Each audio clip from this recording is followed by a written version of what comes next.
The rain fell in sheets across Mayfair that November evening, turning the cobblestones into mirrors that reflected the golden glow of carriage lamps.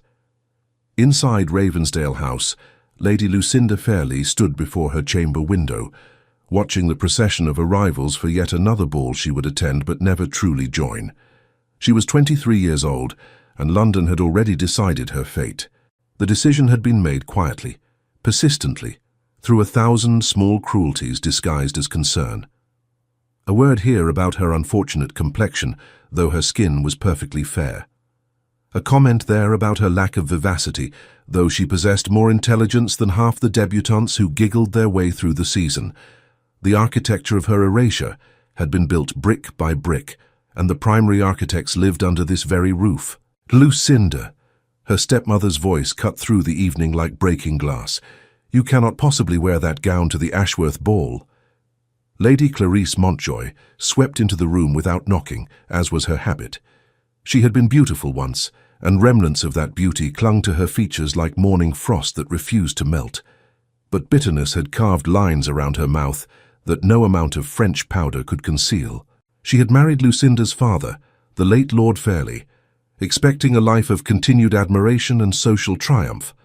Instead, she had inherited a stepdaughter who reminded her daily that she was not the First Lady Fairlie, and never could be.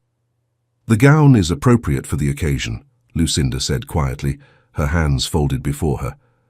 The dress in question was a modest creation in dove grey, elegant in its simplicity, but deliberately understated. It was precisely the sort of gown her stepmother preferred she wear, visible enough to avoid scandal, unremarkable enough to avoid attention. It will have to do, I suppose. Lady Clarice circled her like a predator examining wounded prey. Though I cannot imagine why you insist on attending at all. The Ashworths invited Celestine specifically. Your presence is merely tolerated. The words were designed to wound, and they found their mark. But Lucinda had learned long ago not to flinch. Flinching only encouraged them. Nevertheless, I shall attend. She kept her voice level, her expression serene. This was her armor, the absolute refusal to give them the satisfaction of her pain. Her stepsister chose that moment to glide through the door, a vision in crimson silk that must have cost more than Lucinda's entire wardrobe. Lady Celestine Ravensdale had inherited her mother's beauty and refined it into a weapon. Golden curls framed a face of porcelain perfection, and her blue eyes sparkled with an intelligence that served only one purpose: the advancement of Celestine Ravensdale. "Oh, Lucinda," Celestine said with mock sympathy dripping from every syllable. "You're not still hoping to catch a gentleman's eye, are you? Darling, we've discussed this. You're simply not the sort of woman men remember. You're the sort they dance with out of pity before returning to someone more substantial." "Celestine speaks truth, even if indelicately," Lady Clarice added. "Perhaps it would be kinder to simply acknowledge your limitations. Not every woman is meant for marriage. Some are destined for more practical pursuits." The implication hung in the air like smoke. They wanted her to disappear into the role of perpetual spinster, the forgotten daughter who would eventually fade into the background of their lives, managing their household affairs while they collected their triumphs. But Lucinda had no intention of vanishing. She had spent 6 years being pushed into shadows, and she had learned to see things that people in the light never noticed. She had learned that the tongue's attention was fickle and performative, that beauty without substance was merely decoration, and that the most dangerous thing a woman could possess was not a pretty face, but a mind that never stopped calculating. "I'm ready to depart when you are," was all she said. The carriage ride to the Ashworth residence was an exercise in studied silence. Celestine occupied herself with her reflection in a small hand mirror, making minute adjustments to her already flawless appearance. Lady Clarice stared out the window with the expression of someone perpetually disappointed by the world's failure to adequately worship her. Lucinda watched the rain-soaked streets and thought about her mother. Lady Margaret Fairlie had died when Lucinda was 7, succumbing to a fever that swept through London that winter. The memories had softened with time, but Lucinda clung to fragments, her mother's laugh warm and genuine, the way she read poetry aloud, giving each word its proper weight, The absolute certainty in her voice when she told Lucinda that intelligence was a gift, not a burden, and that the right person would recognize it as such. "The right person will see you, darling," her mother had said during one of their last conversations.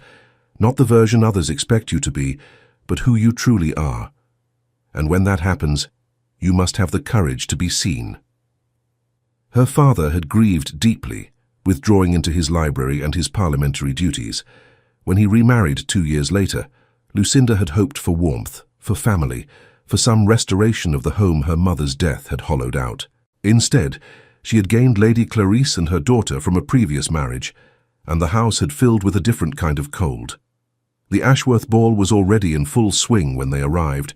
The mansion blazed with candlelight, and music spilled out into the rain-washed night. Inside, the cream of London society swirled in their elaborate dance, each interaction carefully choreographed, each smile calculated, each word weighted with meaning that went far beyond its surface. Lady Clarice and Celestine were immediately absorbed into a cluster of admirers. Lucinda drifted toward the periphery, taking up her customary position near a column that provided an excellent view of the ballroom while keeping her partially obscured. She had perfected this art, present but not prominent, visible but not demanding attention. She watched the social machinery at work with an anthropologist's detachment. There was Lady Pemberton, desperately trying to secure an advantageous match for her rather plain daughter. Lord Hartwick, gambling debts mounting, circling the heiresses like a shark. The Honourable Miss Whitmore, recently returned from the continent, with scandalous stories she would never be foolish enough to confirm.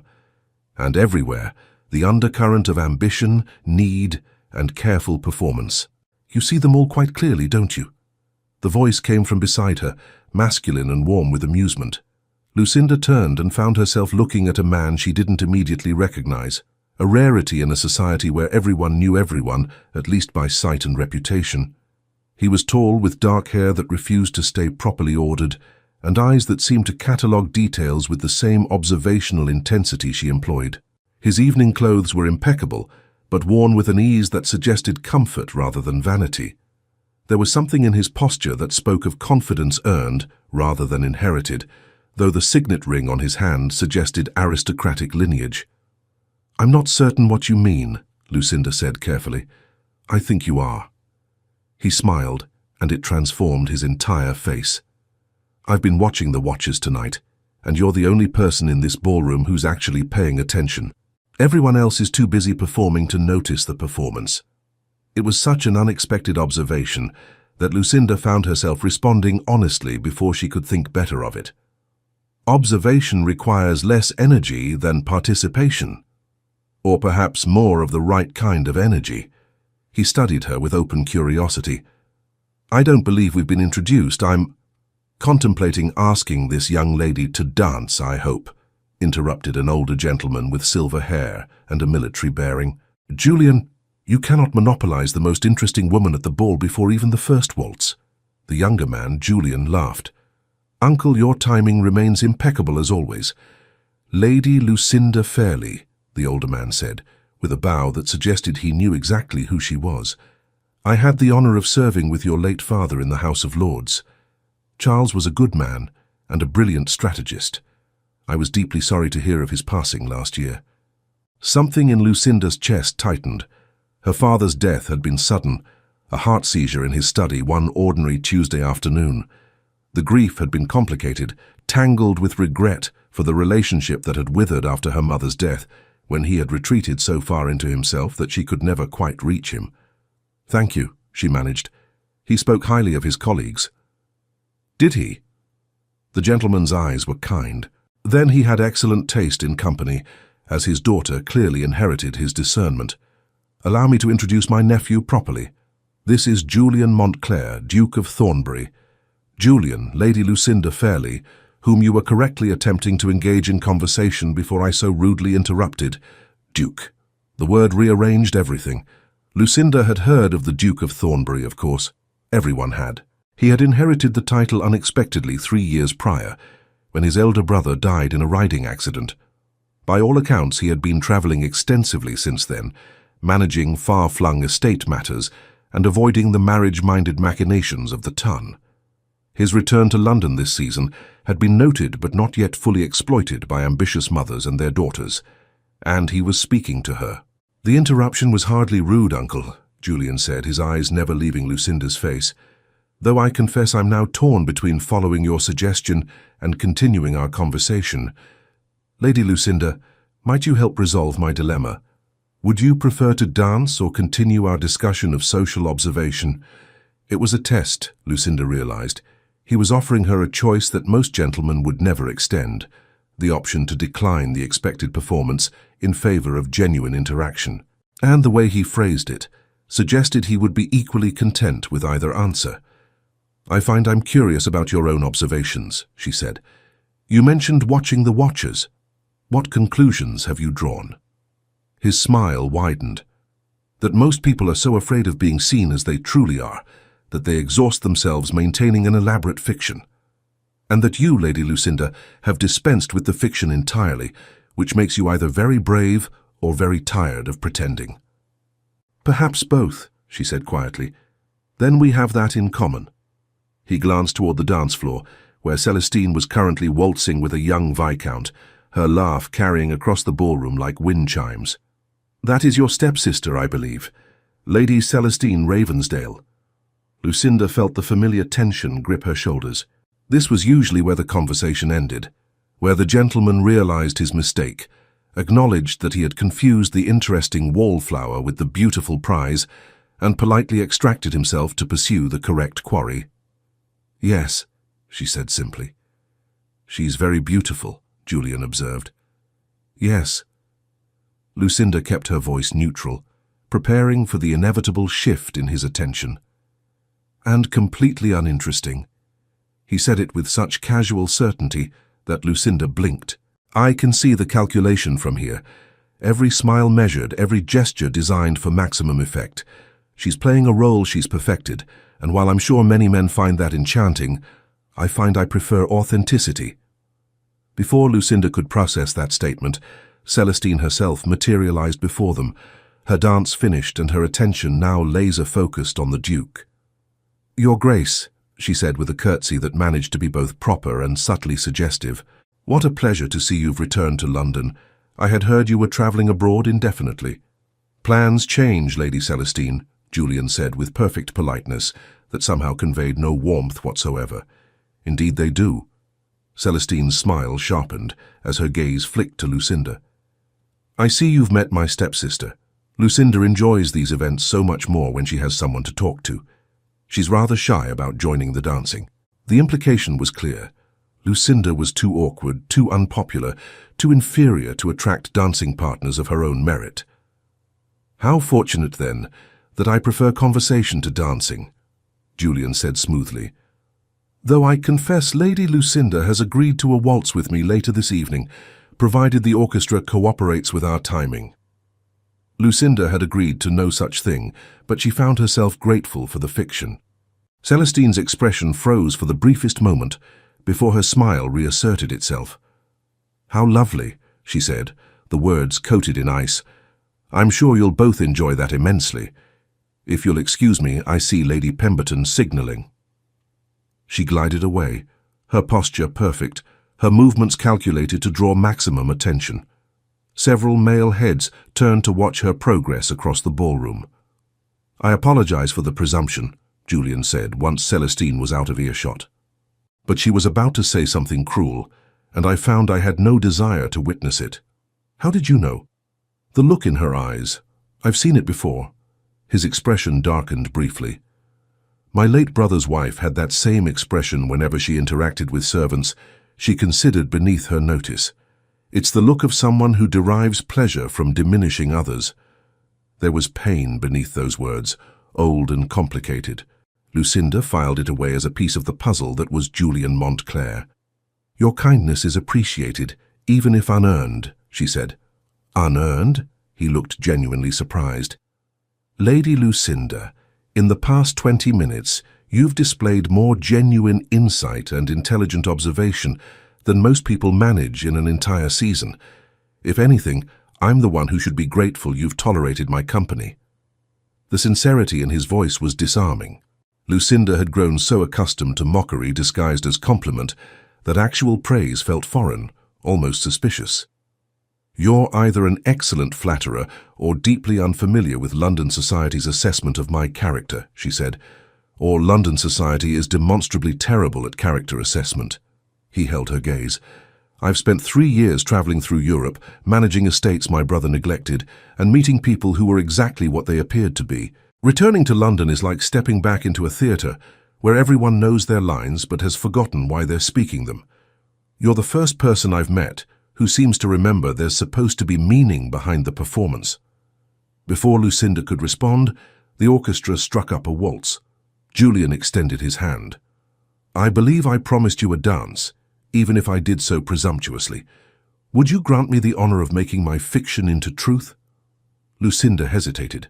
Dancing with the Duke of Thornbury would draw attention, exactly the kind of attention her stepmother and stepsister worked so hard to prevent her from receiving. There would be consequences, comments at breakfast, accidental exclusions from future events, small punishments designed to remind her of her place, but looking into Julian Montclair's eyes, she found she no longer cared. "I would be honored, Your Grace." His hand was warm and steady as he led her onto the floor. The moment his arm settled around her waist with proper decorum, the ballroom seemed to recede. Lucinda was a competent dancer. Her mother had insisted on lessons from an excellent master, but she had rarely had opportunity to demonstrate her skill. Most gentlemen asked her to dance out of obligation, if at all, and treated the experience as a duty to be completed quickly. Julian danced as he seemed to do everything else, with confidence and presence, but also with attention.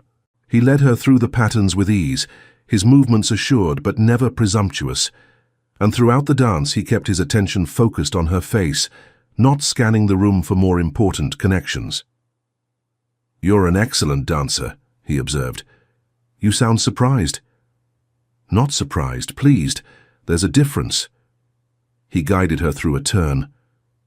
"Most people dance while thinking about everything except dancing. You're actually here, present in this moment. It's refreshing. Perhaps I'm simply concentrating very hard on not stepping on your feet." He laughed, genuine and warm. "Then you're doing an exceptional job of hiding your concentration. You look perfectly at ease." "Appearances can be deceiving." "Yes," he said thoughtfully. "But I'm beginning to think that in your case, Lady Lucinda, the deception runs in the opposite direction.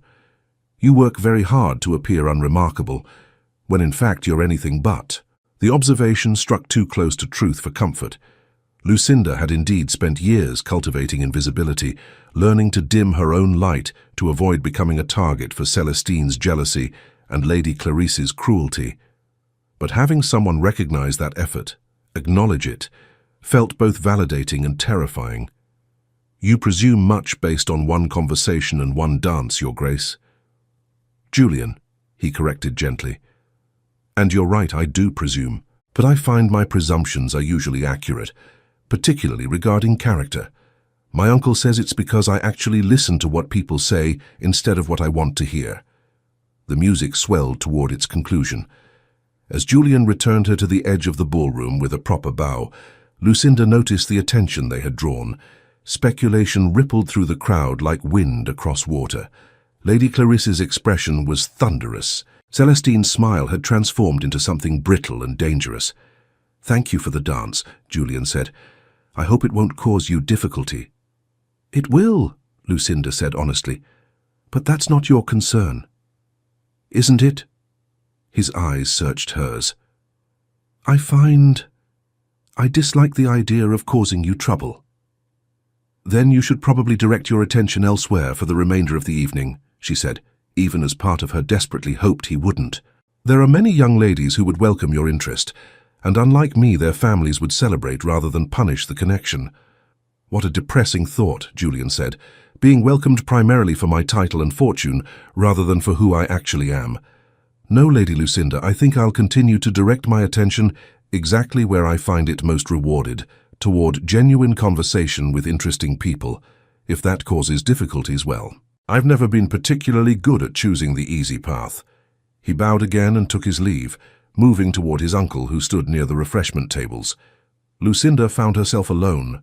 her heart beating faster than the dance could account for, her mind racing through the impossible implications of what had just occurred. A duke had sought her company, had defended her to Celestine, had praised her intelligence and presence, had made her feel for the first time in 6 years like something other than an obstacle to be managed or a disappointment to be tolerated. "What did you say to him?" Celestine materialized at her elbow, her voice low and furious. Up close, her beautiful face was tight with anger. "We discussed the weather and the quality of the orchestra," Lucinda said mildly. "Nothing of consequence." "Don't lie to me." Celestine's fingers dug into Lucinda's arm. "The Duke of Thornbury doesn't dance with insignificant wallflowers unless someone has manipulated the situation. What scheme are you running?" "No scheme," he asked. "I accepted, that's all." "That's never all with you." Celestine's eyes narrowed. "You think you're so clever, hiding in corners and pretending to be meek. But I see you, Lucinda. I see that calculating little mind always working. You've set your cap at the Duke, haven't you? You think you can steal him from under my nose." The accusation was so absurd that Lucinda almost laughed. "Celestine, I have no designs on the Duke or anyone else. He asked me to dance. I accepted. If that threatens you, perhaps you should examine why a single dance holds such power over your confidence. It was the wrong thing to say, even if it was true."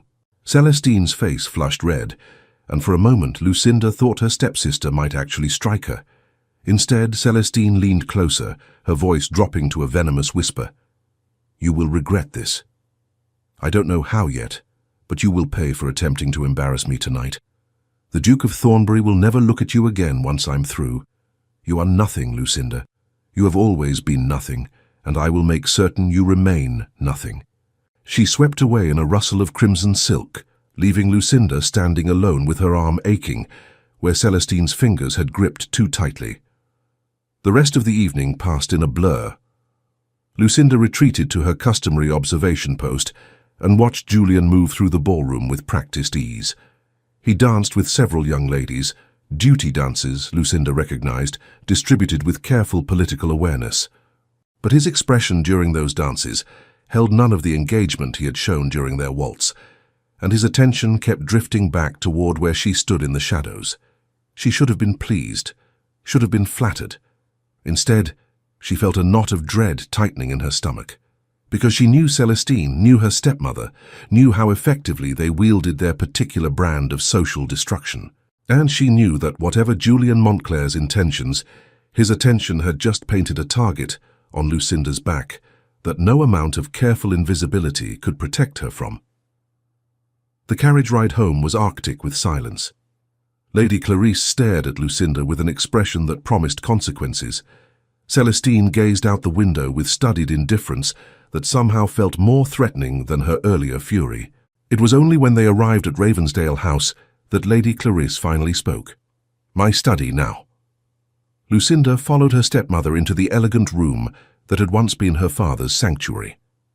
Lady Clarice seated herself behind the massive oak desk, another subtle usurpation, claiming the space that should by rights have belonged to Lucinda as Lord Fairlie's legitimate heir. "I don't know what game you think you're playing," Lady Clarice began, her voice cold as a blade, "but it ends tonight. You will not attend another social event this season. You will not accept callers. You will confine yourself to this house until you've learned your proper place." "On what grounds?"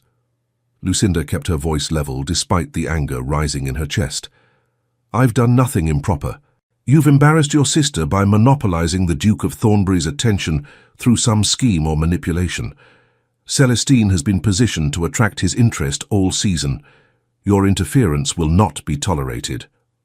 I had one conversation and one dance, hardly a monopoly. Don't be clever with me, girl." Lady Clarice's palm struck the desk. "You know exactly what you've done. The Duke showed you attention that rightfully belongs to Celestine. You've always been jealous of her beauty, her charm, her superiority in every way. Tonight you allowed that jealousy to drive you to inappropriate behavior, and there will be consequences."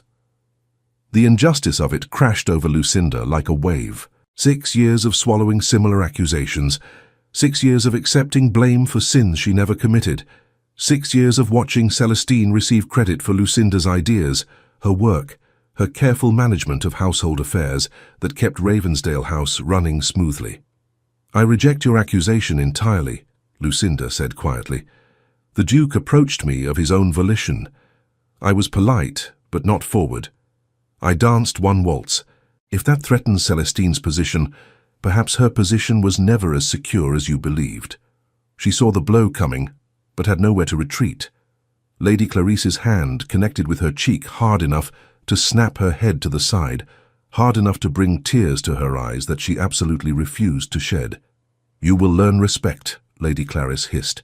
"You will learn your place, and you will learn that defying me carries a price. You are confined to this house until I decide otherwise. Margaret can bring your meals to your room. You will not participate in any social activities. And if the Duke of Thornbury calls, which I very much doubt he will, you will not be at home to receive him. Is that understood?"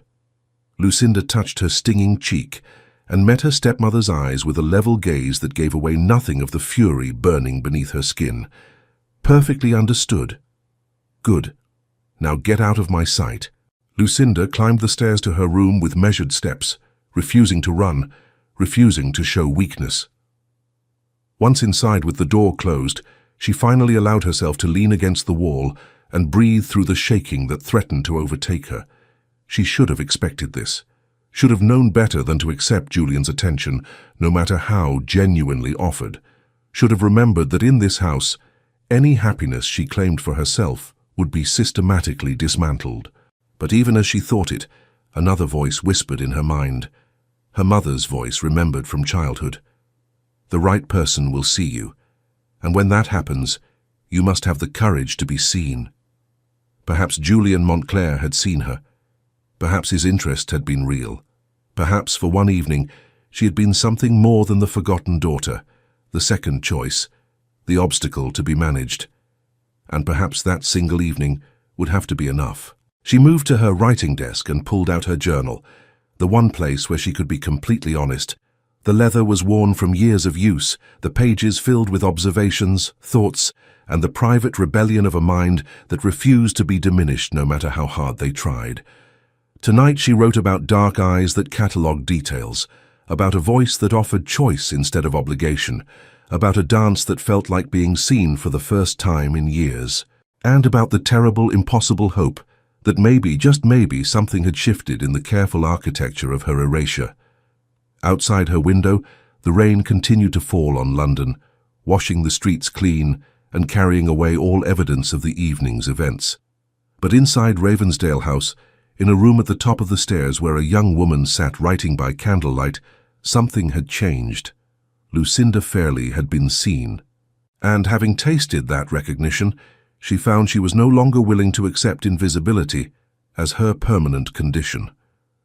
Whatever came next, whatever punishment, whatever scheme, whatever cruelty her stepmother and stepsister devised, she would face it as herself, completely, authentically, without apology, the woman her mother had raised, the woman her father had forgotten, the woman Julian Montclair had recognized in a single conversation, the woman she had always been, waiting in the shadows for her moment to step into light. That moment, she decided as she closed her journal and extinguished her candle, had finally arrived. The morning brought an unexpected visitor. Lucinda woke to the sound of raised voices drifting up from the entrance hall, her stepmother's clipped tones colliding with a masculine voice that carried the unmistakable authority of someone unaccustomed to being denied. She moved to her door and opened it just enough to hear the conversation below. "I'm afraid Lady Lucinda is indisposed this morning," Lady Clarice was saying with false regret. "A headache, you understand. She's not receiving callers." "How unfortunate," Julian's voice.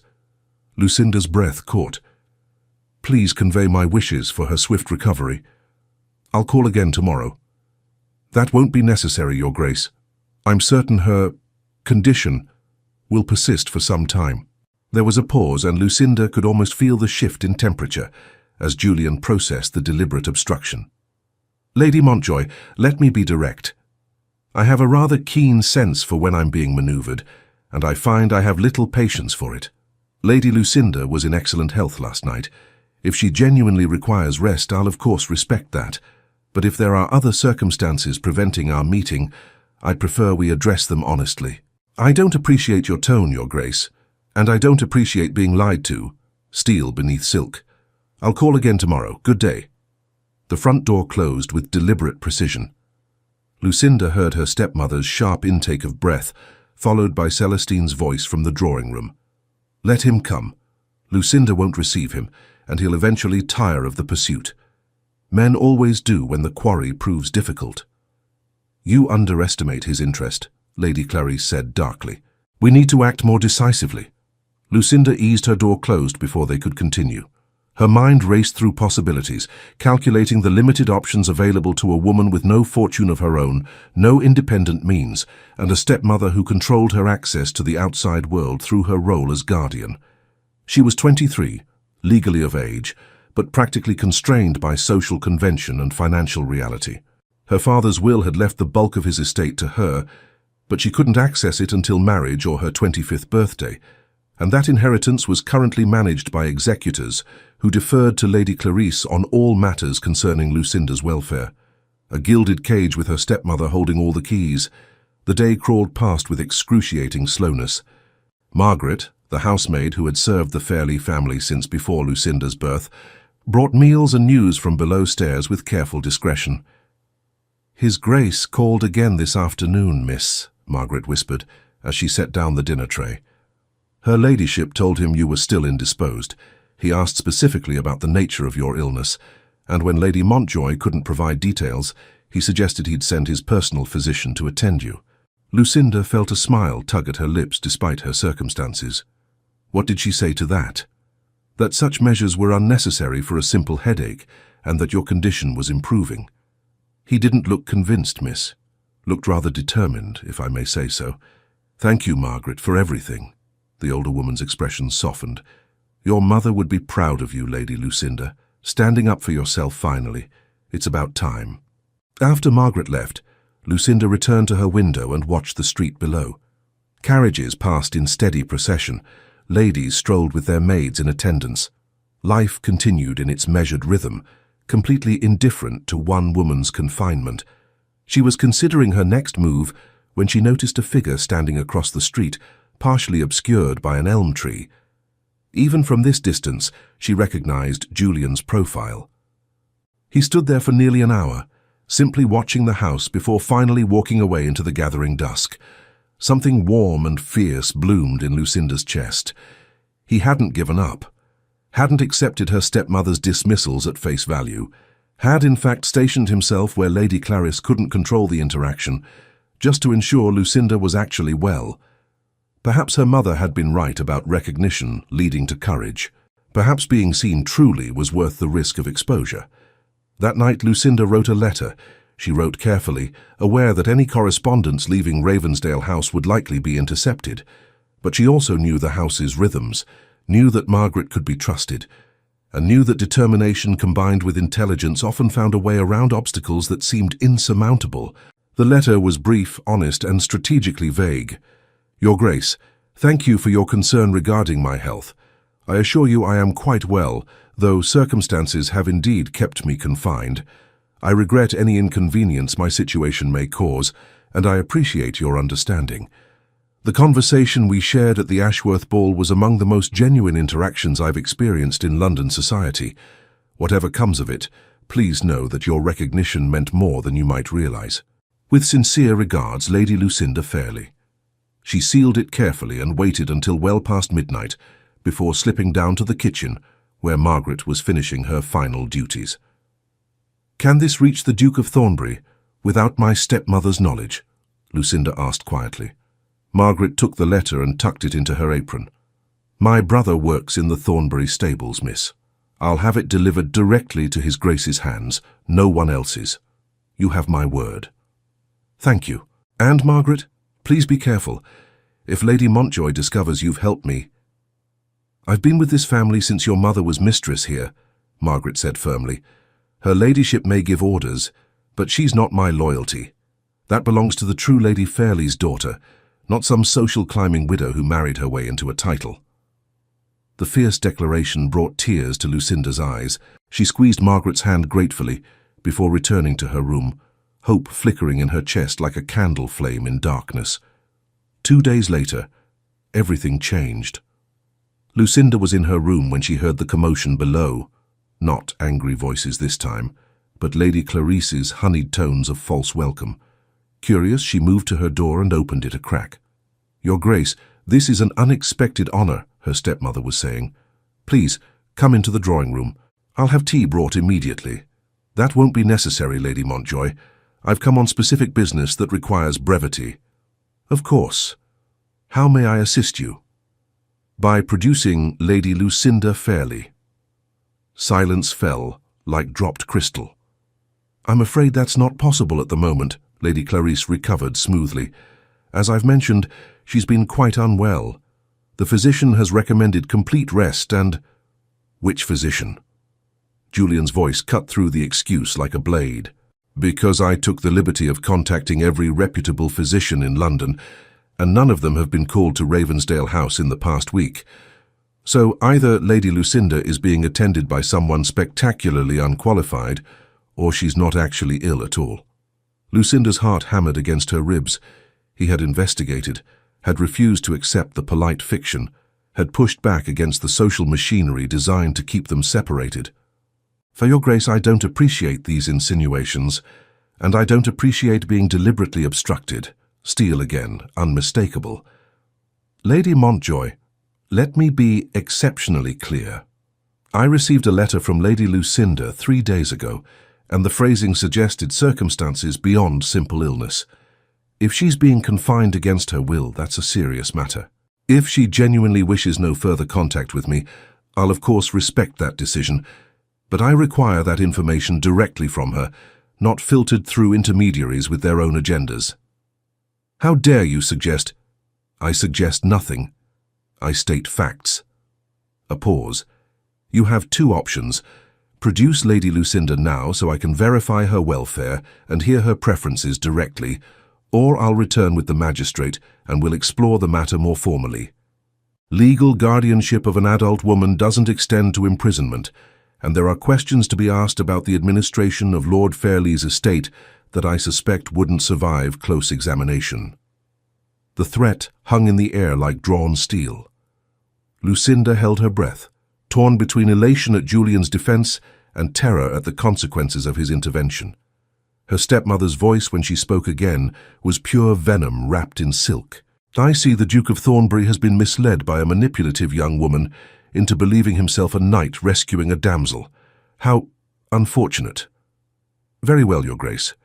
I'll summon Lady Lucinda, but I warn you, she's a schemer who has used her appearance of meekness to avoid responsibility and create drama. Whatever she's told you is likely exaggerated or outright false." "Then she can tell me that herself." Footsteps on the stairs. Lucinda barely had time to step back from her door before Lady Clarice appeared, her expression promising retribution. "The Duke wishes to see you," she said coldly. "I suggest you disabuse him of whatever fantasies you've created. Make it clear that his attentions are unwelcome, or I promise you'll regret it." Lucinda smoothed her dress, the same dove-grey gown from the ball, as she'd been forbidden access to anything more elaborate, and lifted her chin. "I'll tell him the truth. All of it." Her stepmother's eyes narrowed dangerously, but with Julian waiting below, there was nothing she could do. Lucinda descended the stairs with her heart racing, aware that everything she'd carefully constructed over the past 6 years was about to either collapse entirely or transform into something completely new. Julian stood in the entrance hall, and the expression on his face when he saw her made something in Lucinda's chest break open. Relief, concern, and an intensity of focus that suggested he'd been genuinely worried. "Lady Lucinda." He bowed with perfect formality, but his eyes searched hers with urgent questions. "I apologize for the disruption, but I needed to assure myself of your welfare. Are you well?" "I am." She was acutely aware of Lady Clarice hovering nearby, of Celestine watching from the drawing-room doorway with poisonous attention.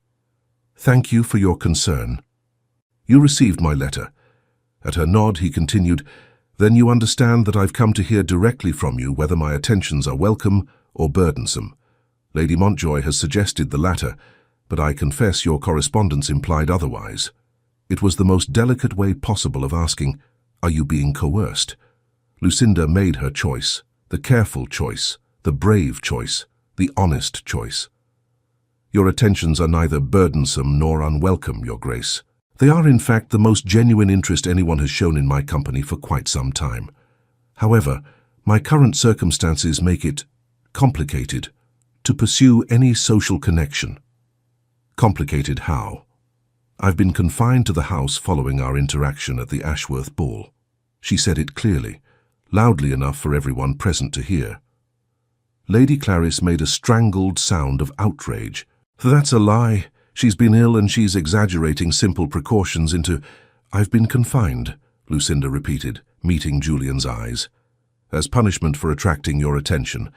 My stepmother believes your interest should be directed toward my stepsister instead, and she has taken measures to ensure that outcome by preventing me from attending any social events or receiving visitors. Lucinda, Lady Clarice's voice cracked like a whip. How dare you spread such vicious falsehoods? Your Grace, I assure you, this is exactly the kind of manipulative behavior I warned you about. She's trying to create sympathy and drama to... To what? Julian's voice could have frozen fire. To secure my interest? Lady Montjoy, I'm a duke. If Lady Lucinda were inclined toward manipulation, she could have easily claimed compromise, created scandal, forced my hand through any number of socially acceptable maneuvers. Instead, she wrote me a letter that was remarkably careful to avoid imposing any obligation on me whatsoever. That doesn't suggest manipulation. It suggests integrity. He turned back to Lucinda, and something in his expression shifted, softened and hardened simultaneously, if such a thing were possible. Lady Lucinda, I'm going to ask you a question, and I need you to answer with complete honesty. Are you in danger in this house? Not physically, she said carefully, but I am not free. That's enough. He turned to Lady Clarice with the kind of cold fury that made aristocratic power visible in the air. Lady Montjoy, you are no longer Lady Lucinda's guardian. As of this moment, I'm assuming responsibility for her welfare and her person. You have no authority. I have every authority. I'm a Duke of the realm, a member of the House of Lords, and a close friend of several magistrates who would be very interested to learn about your treatment of Lord Fairlie's legitimate daughter.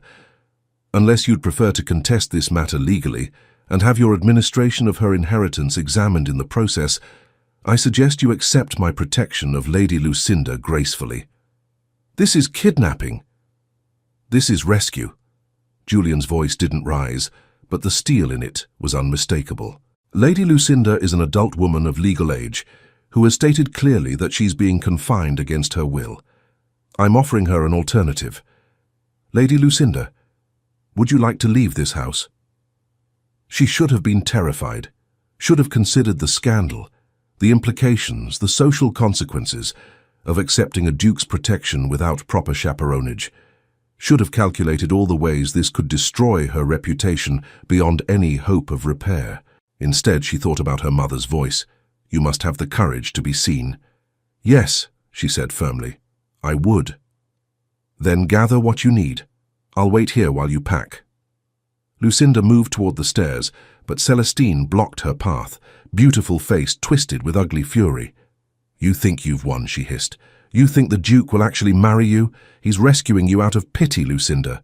Once he realizes what you actually are, a boring, bookish nobody with no beauty or charm, he'll discard you like everyone else has. You'll be ruined, unmarriageable, and you'll have nothing. At least here you had a place, even if it was at the bottom. Lucinda met her stepsister's eyes and spoke clearly enough for everyone to hear. I'd rather be ruined and free than preserved and caged. And Celestine, I've never been at the bottom. I've been hiding at the bottom by choice, watching you perform your pretty puppet show while I learned everything about how this world actually works. The difference between us is that I don't need men to admire me to know my worth. You do, and that makes you weaker than you've ever realized. She brushed past her stepsister and climbed the stairs to her room. Her hands shook as she pulled out the small trunk that had traveled with her from her mother's house all those years ago. She packed quickly, efficiently. Clothes, books, her journal, the few personal items that held meaning. The emerald necklace her mother had left her, the letters her father had written when she was young, before grief had hollowed him out. Margaret appeared in the doorway, tears streaming down her weathered face. "Go, miss," she whispered. "Go and don't look back. Your mother would want you free." "Thank you, Margaret, for everything, all these years." "It was my honor, Lady Lucinda. You're the image of Lady Margaret, and you have her spirit. Show London what that means." Lucinda descended the stairs with her trunk, and Julian immediately took it from her hands, despite her protest. He handed it to a footman waiting by the door. His footman, she realized, not one of the Ravensdale house servants. "My carriage is outside," he said formally. "My aunt, the Dowager Duchess of Thornbury, is waiting to receive you at Thornbury House. She'll serve as your chaperone and protector. You'll be completely respectable, completely safe and completely free to make your own choices about your future." He was offering her everything: escape, protection, respectability, and, most importantly, choice. No obligations, no expectations, just freedom to decide her own path. "Your Grace," Lady Clarice said, her voice shaking with impotent rage, "this is unconscionable. When London hears how you've stolen Lord Fairlie's daughter from her rightful home, London will hear that I've protected Lady Lucinda from an abusive guardian who confined her against her will," Julian said coldly, "and should you attempt to spread any other version of events, I'll ensure that every detail of your treatment of her becomes public knowledge. How you've systematically isolated her, denied her social opportunities, withheld her correspondence, and attempted to erase her from London society in favor of your own daughter. Is that a conversation you'd like to have publicly, Lady Montjoy?" The silence was absolute. Finally, Lady Clarice stepped back, her expression promising future vengeance, but lacking any immediate recourse. Julian offered Lucinda his arm. "Shall we?" They walked out together into the late afternoon sunshine, and Lucinda felt like she was breathing properly for the first time in 6 years. The carriage waited at the curb, the Thornbury crest gleaming on its door. Inside, an elderly woman with kind eyes and silver hair sat waiting. "Aunt Catherine, may I present Lady Lucinda Fairlie, Lady Lucinda, my aunt, Catherine Montclair, Dowager Duchess of Thornbury." "My dear girl," the Dowager said warmly, "Julian has told me something of your circumstances. You're most welcome at Thornbury House for as long as you require sanctuary, and anyone who suggests impropriety in your residence there will answer to me personally." Lucinda felt tears threatening and forced them back through sheer will. "Thank you, Your Grace. I don't know how to adequately express—" "No thanks necessary. My nephew has excellent instincts about people, and he says you're worth defending. That's sufficient for me." Her eyes twinkled. "Also, between you and me, I've been hoping someone would give Clarice Montjoy her comeuppance for years.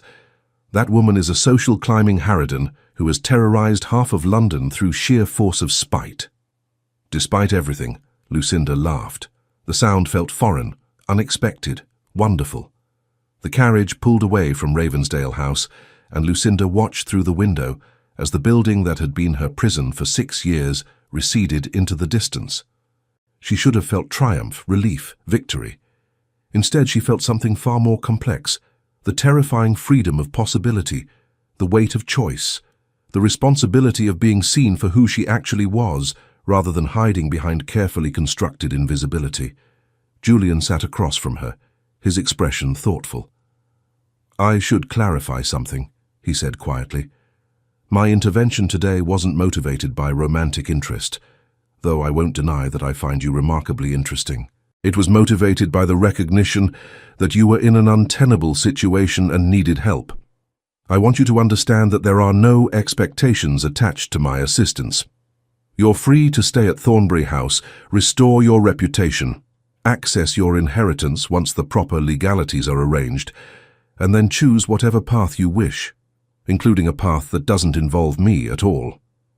His honesty was both reassuring and strangely disappointing, but Lucinda recognized it for what it was: respect.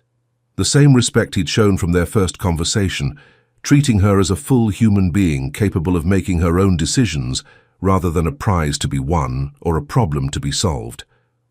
"That's remarkably generous, Your Grace." "Julian," he corrected gently, "and it's not generosity. It's basic decency, which should be the minimum standard, but unfortunately rarely is." You deserve freedom to choose your own life, Lady Lucinda. Whatever happens next is entirely up to you." The carriage rolled through London toward Thornbury House, toward freedom, toward possibility, and Lucinda Fairley, who had spent 6 years learning to be invisible, found herself contemplating what it might mean to finally, fully, courageously be seen.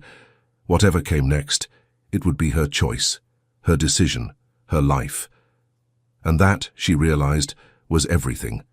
Thornbury House was nothing like Ravensdale House. Where her stepmother's home had been all careful elegance designed for social display, the Thornbury residence radiated warmth and lived in comfort. Yes, the furnishings were expensive and the art was museum quality, but books lay open on tables, fresh flowers filled every room, and the staff smiled when they thought no one was watching. The Dowager Duchess installed Lucinda in a suite overlooking the gardens with the efficiency of someone well practiced at providing sanctuary. "You'll want time to adjust," Catherine said, settling into a chair while Lucinda explored her new quarters. "Julian mentioned you're a reader. The library is yours to use freely. 3rd door on the left, down the main corridor. We dress for dinner but otherwise keep informal hours. And please, dear girl, understand that you're a guest here, not a prisoner or a charity case. Come and go as you please, though I'd suggest having a maid accompany you initially until London's gossips tire of speculating about your sudden relocation." "They'll say terrible things," Lucinda said quietly. "About me, about the Duke, about impropriety." "Undoubtedly." Catherine's eyes sparkled. "London loves nothing more than a scandal. But here's what I've learned in 73 years. Gossip only has the power you give it. Let them speculate. Let them whisper. Within a month, they'll have moved on to some other drama and you'll still be here, free and choosing your own path." That evening, Lucinda joined Julian and his aunt for dinner. The meal was surprisingly relaxed, conversation flowing naturally through topics ranging from politics to literature to Julian's travels through Italy. He spoke about art and architecture with genuine passion, describing the way light fell through cathedral windows and the mathematical precision of Renaissance paintings. "You've clearly spent considerable time studying beauty," Lucinda observed. "I spent considerable time learning to see it," Julian corrected. "There's a difference. Most people glance at beautiful things and move on. But if you actually stop and observe, really observe, you discover layers of meaning and intention that casual viewing misses entirely." "Like people," Lucinda said quietly. "Exactly like people." His eyes met hers across the table. Most of London never bothers to actually see beyond the surface performance. They're satisfied with whatever role someone plays and never question whether there's depth beneath. It's remarkably lazy, actually. "And remarkably convenient," Lucinda added. "If you never look closely, you never have to acknowledge complexity. Everyone stays in their assigned role and the social machinery continues running smoothly. Until someone disrupts the machinery by actually being human rather than playing a part," Julian finished, "which is precisely what you did at the Ashworth ball. I simply answered your questions honestly." "Which is itself a radical act in a society built on performance," Catherine interjected. "Julian is right to find it remarkable. Most young ladies would have simpered and flattered. You engaged in genuine conversation. It's no wonder you caught his attention." Over the following days, a pattern emerged. Lucinda spent mornings in the Thornbury Library, a magnificent room with floor-to-ceiling shelves and windows that flooded the space with natural light. She read voraciously. Philosophy, history, novels she'd been denied access to at Ravensdale House. In the afternoons, she walked the gardens with Catherine, learning the older woman's considerable wisdom about navigating London society. "The key," Catherine explained during one such walk, "is understanding that reputation is a game, and like all games, it has rules. The trick is knowing which rules actually matter and which are simply theatrical convention. And how does one distinguish between them? By observing consequences. Rules that carry real power result in genuine social exclusion or opportunity. Rules that are merely convention result in momentary gossip that fades quickly. Your current situation, for instance, yes, there will be talk about your residence here, but I'm a Dowager Duchess providing chaperonage, Julian has behaved with complete propriety, and you're an unmarried woman of good family who was demonstrably mistreated by her guardian. The gossip will be vicious initially, but ultimately toothless, because the underlying facts support your respectability. And if the facts were different, then we'd adjust the strategy accordingly. But they're not, so we won't. Catherine smiled. You're far more strategic than you've been allowed to demonstrate, my dear. I can see you calculating possibilities, considering angles, planning several moves ahead. It's quite impressive. My stepmother called it scheming. Your stepmother is an idiot who mistakes her daughter's superficial performance for actual intelligence. You, Lucinda, have what truly matters: the ability to think clearly, observe accurately, and adapt appropriately. Those skills will serve you far better than Celestine's beauty ever will. Julian himself maintained a careful distance that Lucinda found both respectful and oddly frustrating. He joined them for meals, engaged in brilliant conversation, and treated her with unfailing courtesy. But he made no overtures beyond friendship, created no situations that might be construed as romantic pursuit, and never once suggested that his assistance came with expectations of reciprocation. It was exactly what he'd promised: freedom to choose without obligation. So why did part of her wish he'd be slightly less honorable? The question nagged at her as she prepared for her first public appearance since leaving Ravensdale House. Catherine had arranged attendance at a private musical hosted by Lady Pemberton, a carefully chosen venue that would reintroduce Lucinda to society under unimpeachably respectable circumstances.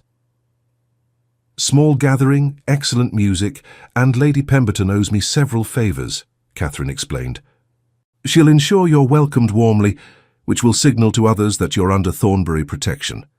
After that, invitations will follow naturally. Or condemnation will.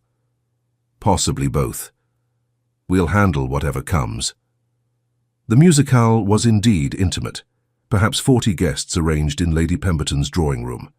Lucinda entered on Catherine's arm, acutely aware of the attention that swiveled toward them like compass needles finding north. Conversations paused mid-sentence. Eyes assessed, catalogued, judged. Lady Pemberton swept forward with determined hospitality. Dowager Duchess, what a delight. And Lady Lucinda, I'm so pleased you could join us.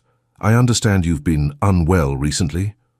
The question was loaded with subtext, offering Lucinda an easy fiction if she chose to take it. I'm quite recovered, thank you, Lucinda said clearly. The change of residence has done me considerable good. I'm sure it has. Lady Pemberton's eyes gleamed with approval. Do come meet the soprano. She's from Milan and quite extraordinary. The evening unfolded with surprising ease. Yes, there were whispers. Yes, there were speculative glances. But Catherine's presence provided an impenetrable shield of respectability, and Lady Pemberton's obvious approval signalled that Lucinda was to be welcomed rather than shunned. Julian arrived late, apologising for parliamentary duties that had delayed him. When he entered the room, Lucinda watched half the unmarried women present adjust their posture and brighten their smiles.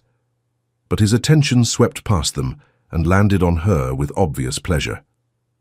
Lady Lucinda, he said, crossing the room to her side. I'm delighted to see you here. How are you finding the music? Extraordinary. The soprano's technique is flawless.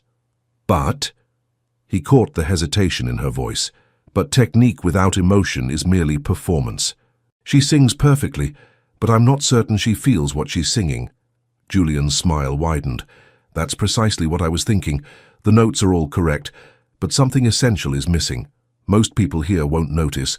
They'll applaud the technical brilliance and consider themselves cultured, but you hear the absence of authentic feeling. Perhaps I'm being unfair. Or perhaps you're being honest, which is far more valuable. He lowered his voice. You're managing the attention well.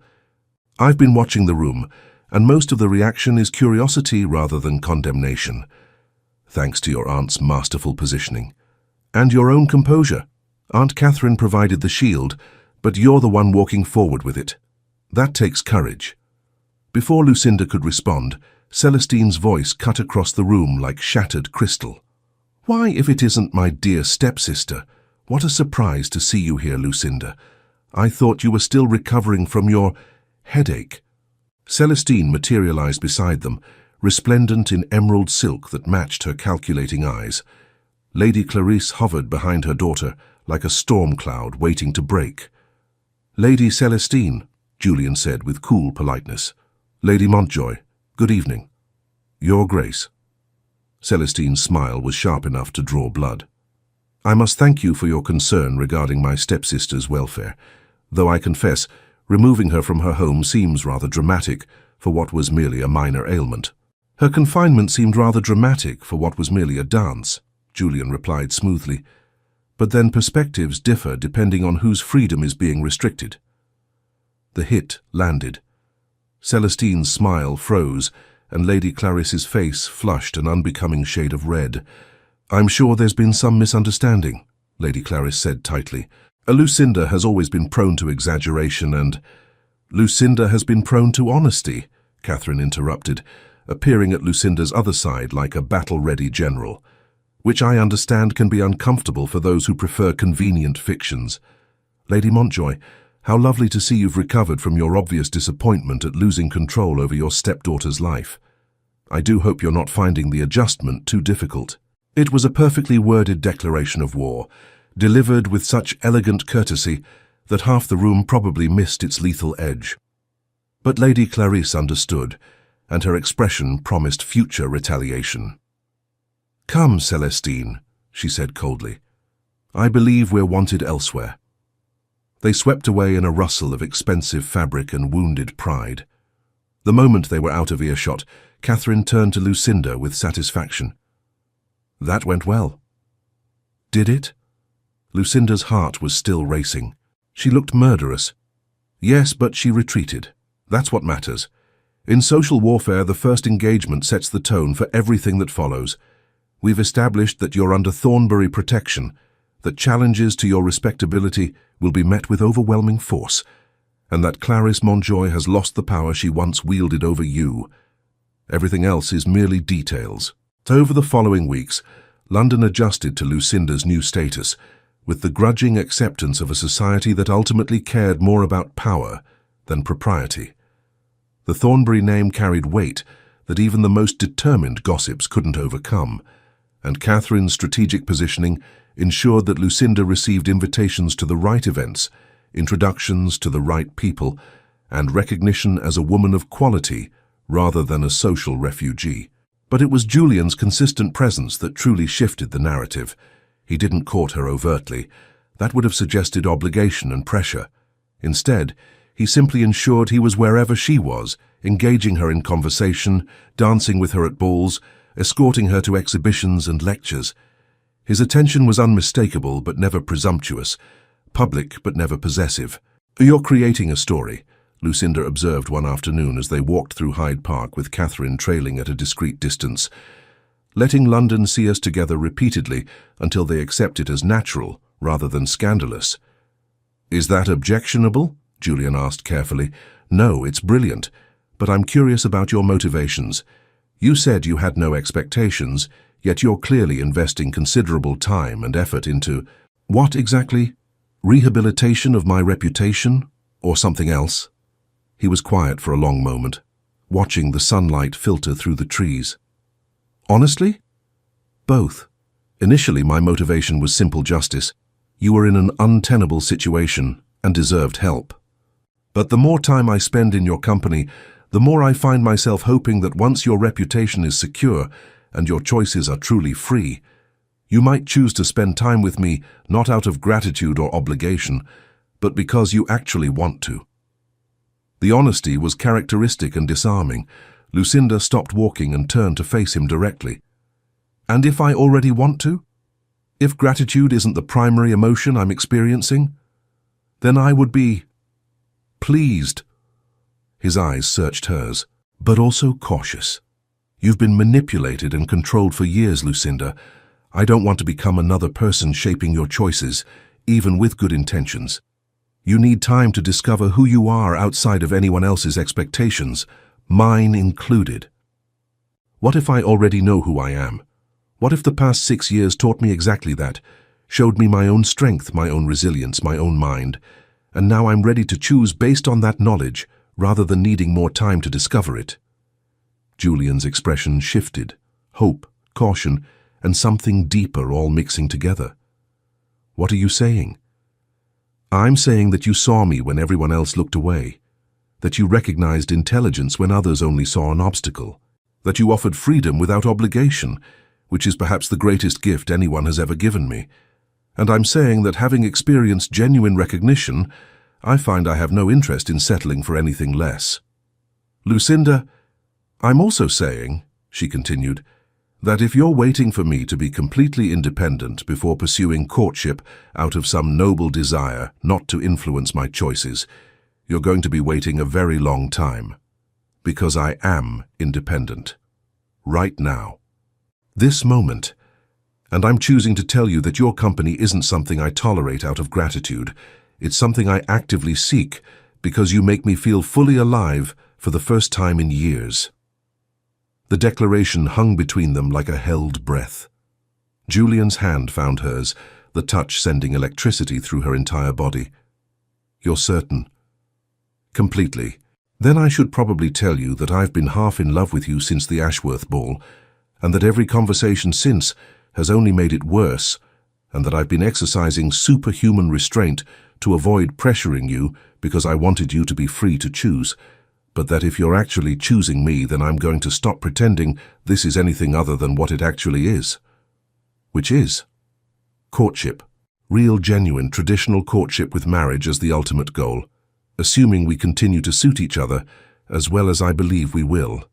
He squeezed her hand gently. I'm going to court you properly, Lucinda Fairley, in full view of London, with complete transparency about my intentions, and if anyone suggests impropriety, I'll simply note that I'm pursuing the woman I intend to marry with appropriate chaperonage and complete respect for her autonomy. Is that acceptable? Lucinda felt joy bubble up in her chest, effervescent and impossible to contain. More than acceptable. It's perfect. Good. Then we should probably tell Aunt Catherine, who is pretending very hard not to eavesdrop from behind that oak tree. Catherine emerged with absolutely no shame whatsoever. It's about time. I was beginning to think you'd both spend the entire season circling each other like overly cautious diplomats. Lucinda, dear, do you accept my nephew's suit? Provisionally, Lucinda said, unable to suppress her smile. Pending continued evidence that he can actually keep up with me intellectually. Challenge accepted, Julian said immediately. I should warn you, I'm extremely competitive about intellectual discourse. Good, so am I. The formal courtship that followed was everything Lucinda had never known she wanted. Julian escorted her to lectures on natural philosophy, where they debated theories for hours afterward. They attended gallery exhibitions and argued about artistic merit. They read the same books and filled the margins with notes for each other. They talked about everything with complete honesty, without performance or pretense. And London watched with fascination as the Duke of Thornbury courted Lady Lucinda Fairley with obvious devotion. She's not even pretty, Lucinda overheard one young lady whisper at a ball. No, her companion agreed, but watch how he looks at her, like she's the only person in the room who matters. That's better than pretty. The observation warmed something deep in Lucinda's chest. She was being chosen, truly chosen, not for performance or beauty or social advantage, but for exactly who she was. The proposal came 3 months later, during a morning walk through the Thornbury Gardens. Julian led her to a small pavilion overlooking a pond, where early spring flowers were just beginning to bloom. I've been thinking about first choices, he said without preamble. About what it means to choose someone not because they're available or convenient or socially advantageous, but because they're exactly right, because their mind challenges yours, their presence makes you better, and their absence makes the world feel less vibrant. That's a very specific set of criteria, Lucinda said, her heart beginning to race. It is, and you meet every single one. He took both her hands in his. Lucinda Fairley, you were never anyone's second choice. You were always the first choice, the only choice that mattered.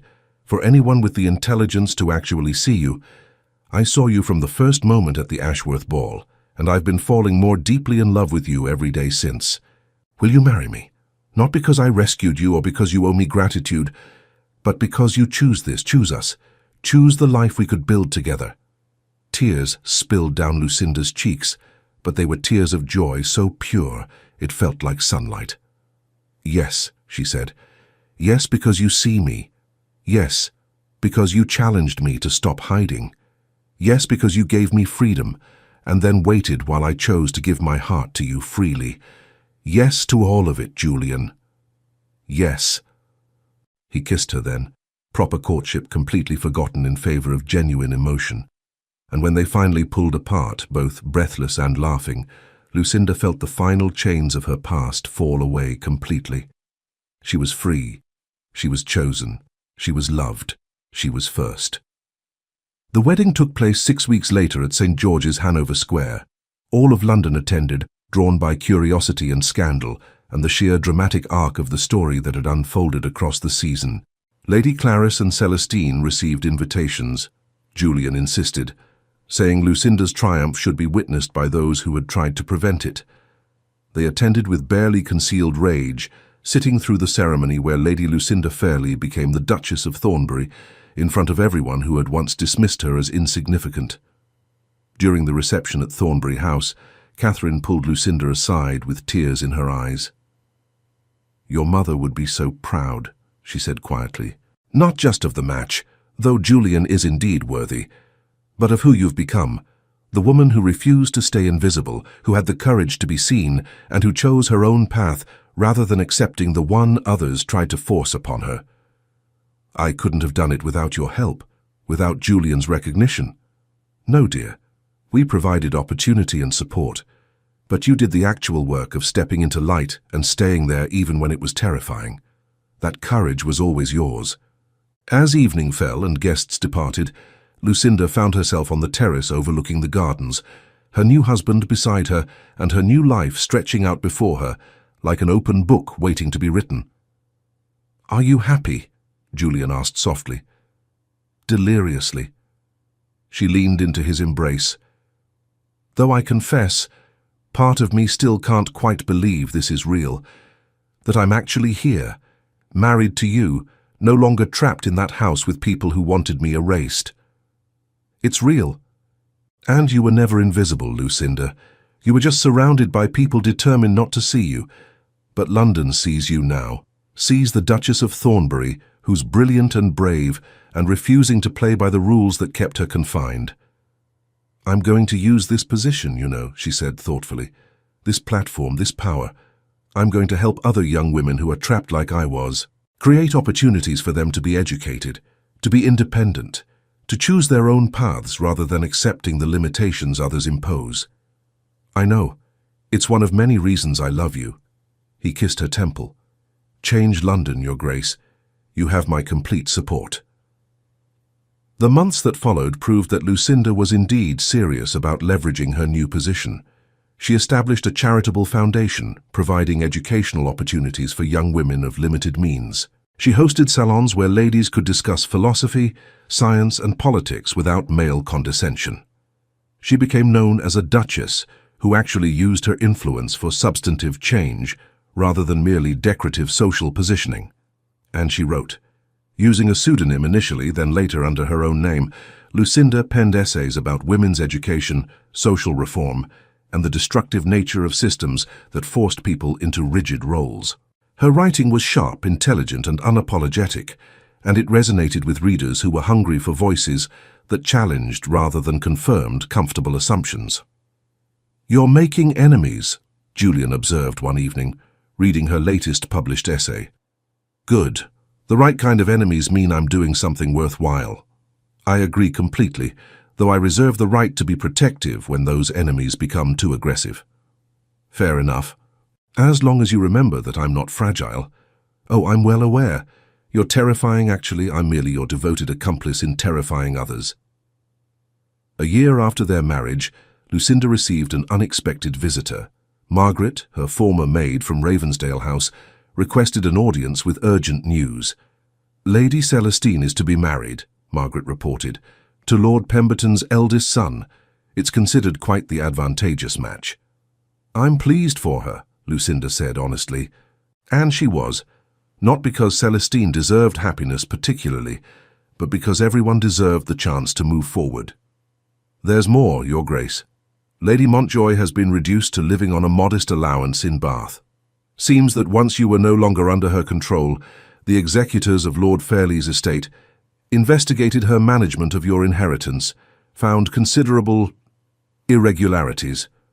She's not destitute, but her social position has been significantly reduced. Lucinda absorbed this information without satisfaction or vindictive pleasure.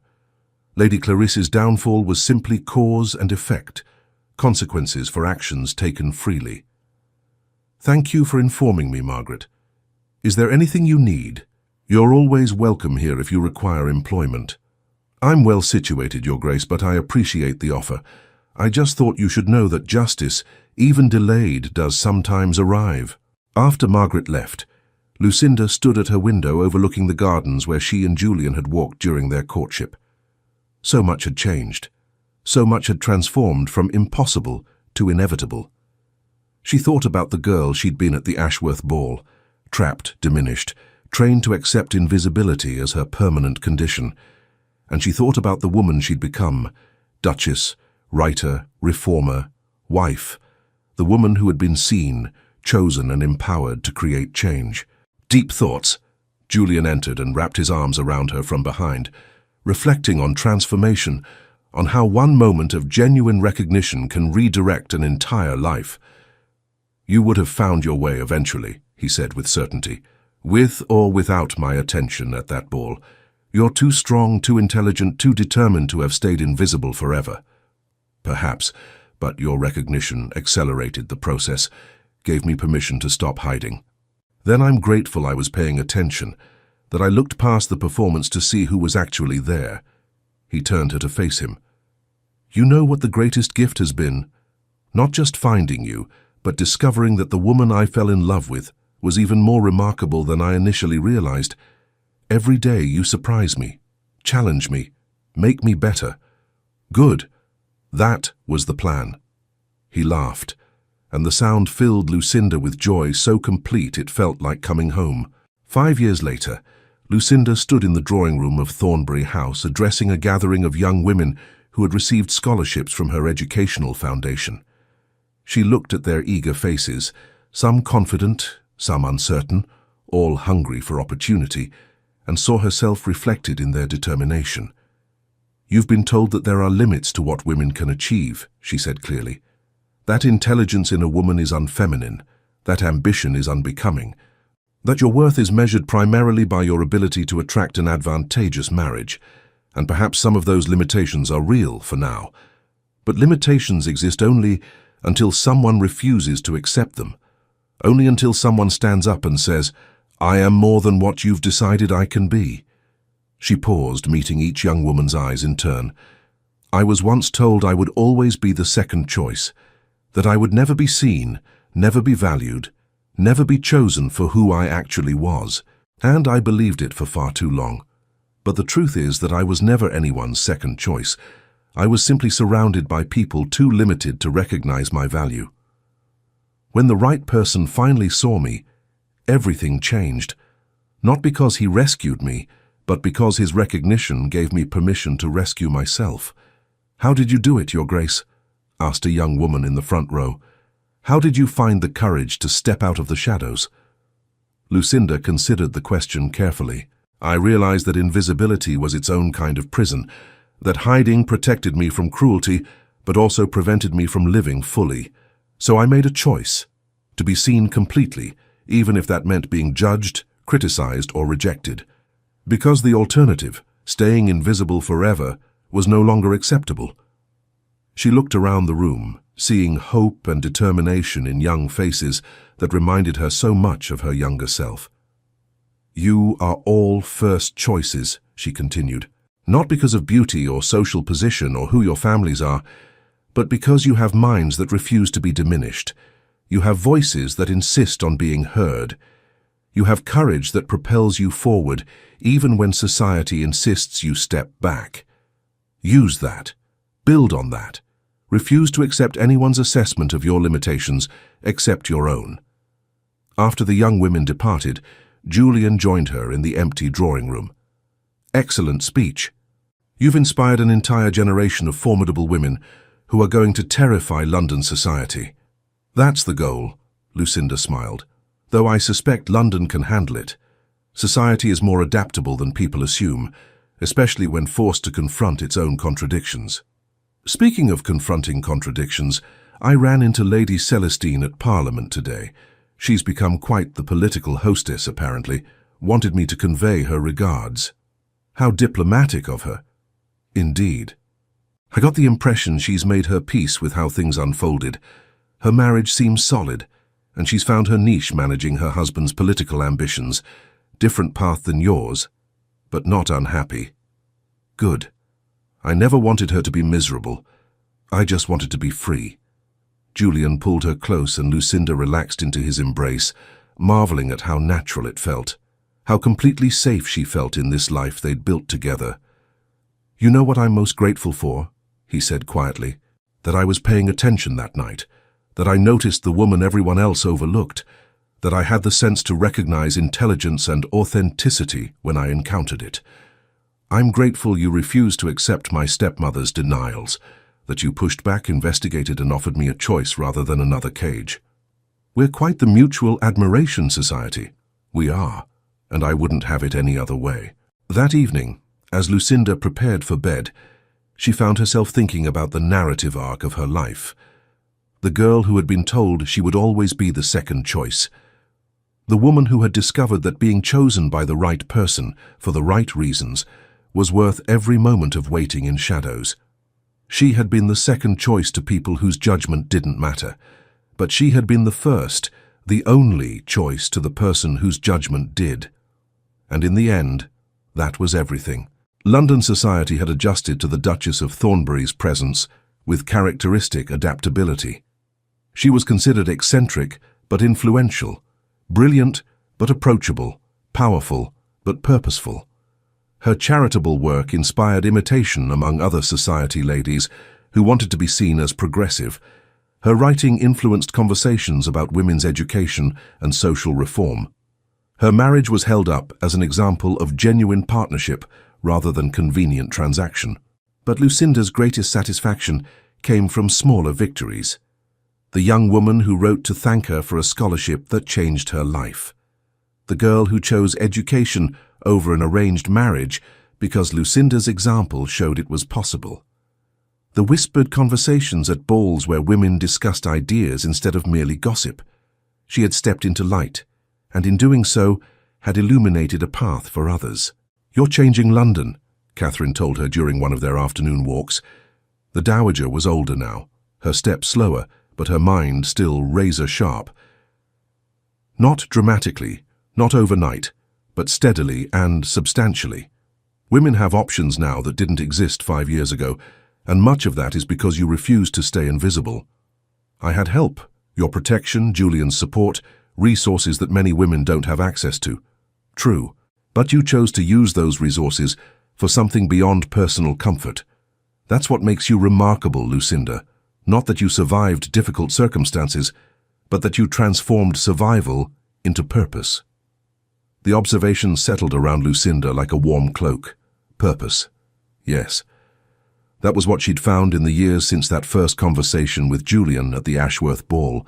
Not just freedom, not just love, but purpose. A reason to be visible that went beyond her own liberation.